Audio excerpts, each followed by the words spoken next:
ABC.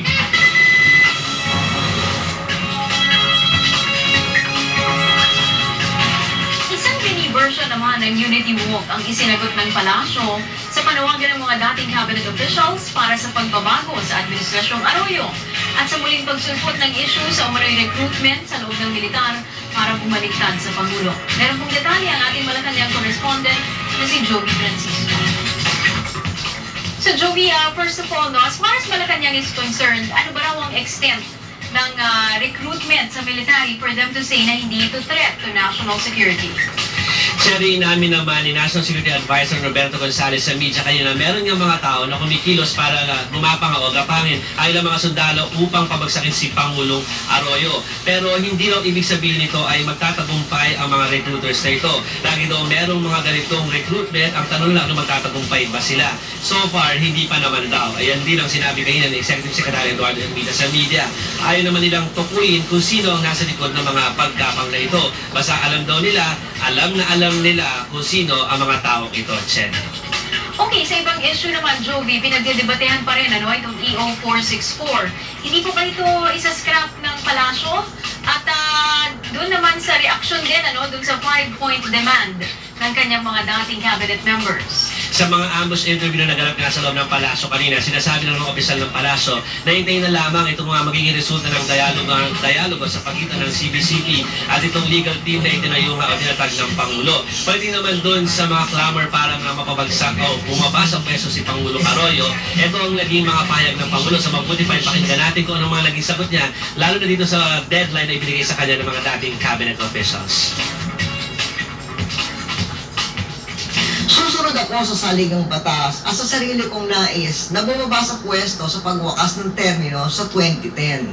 Pero hanggang araw sa araw na yon, magsisikap tayo sa pagsulong sa mga reforma upang maiwan natin na matipuno ang bansa sa susunod na pinuno. Reiteration yan, Cherry, nitong palagi yan ang sinasabi nitong mga araw ng Pangulo na siya ay manatili sa pwesto hanggang 2010. Cherry. Okay, at doon sa mga video na pinakita mo, Joey, magkatabi, sina Vice President De Castro at si Pangulong Arroyo. Kamusta ang kanilang pagkikita knowing that the Vice President supposedly said a few days ago na naghahanda na siya para maging presidente?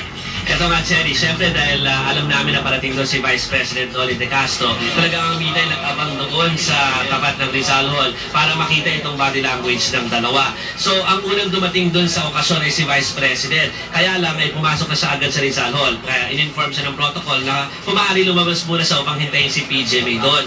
Ang tuksuhan nga, ang umano'y President in waiting ay nag-wait para sa Pangulo.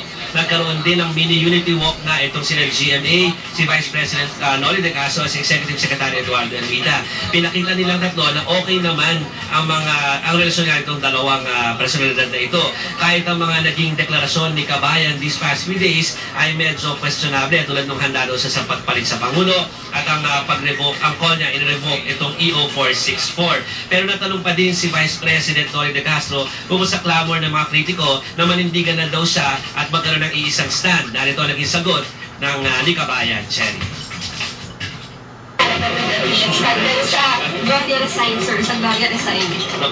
Yung stand nila yun eh. Oo. Yung may sarili din na nobody can dictate kung ano sasabihin ko. Ano kayo po? Medyo emphatic Cherry, ang naging reaksyon ng Vice President. Pero nakakatawa dyan, inulit ng ilang mga istasyon itong tanong na ito at ganyan din ka-emphatic ang naging sagot ni Kabayan. Cherry. Okay, maraming salamat sa iyo, Jovi. At ating pong Malacanang correspondent, si Joey Francisco. Narito po ang ating mga big news ngayon. AFP Chief General Hermogenes Esperon inamin na nilapitan siya ng isang veterano opisyal para hikayating sumama sa kudeta. Bisa ng Executive Order 464 kasalukuyang pinagdedebatehan ng mga mahistrado sa Korte Suprema. Pangulong Arroyo at Vice President Noli De Castro nagsagawa ng mini unity walk para patunayang solid ang kanilang samahan. De Castro nanindigang hindi siya papayag na diktahan ni Numan. Yan po ating mga big news ngayong araw ng Martes, March 4, 2008. Kung kayo po ay merong mga feedback, i-email niyo lamang po sa amin. news@abc.com.ph. Ako po si Cherry Mercado, Pilipinas, at mga kababayan natin sa Mabuhay Channel sa abroad. Maraming pong salamat sa inyong panonood.